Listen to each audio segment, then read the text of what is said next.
నమస్కారం. ఈ నెల 9వ తారీఖు కదిరి టౌన్లో శివాలయంలో ఒక హుండీ దొంగతనం జరుగుతుంది. సుమారు 15,000 రూపాయలు చోరీకి గురవుతుంది.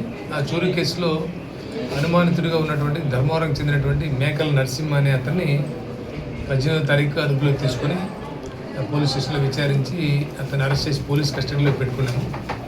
పోలీస్ కస్టడీలో నుంచి అతను తప్పించుకొని పారిపోతే పోలీస్ కస్టడీలో నుంచి తప్పించుకొని పారిపోయాడని చెప్పి మరొక కేసు కూడా నమోదు చేయడం జరిగింది. ఇతన్ని పట్టుకునే క్రమంలో అదే డిఎస్పీ నా శివనారాయణ స్వామి సారు మా ఎస్పీ గారి ఆదేశాల మేరకు ప్రత్యేక బృందాలు ఏర్పాటు చేశాము. అన్ని కోణాల్లో దర్యాప్తు చేసి నిన్న అతను తిరుపతి దగ్గర ఉన్నటువంటి గూడూరు రైల్వే స్టేషన్లో ఉన్నాడని చెప్పి సమాచారం రావడంతో మా ఎస్ఐ ధనంజయ రెడ్డి తర్వాత సిబ్బంది అందరూ వెళ్ళి అతన్ని అక్కడ అదుపులోకి తీసుకున్నారు.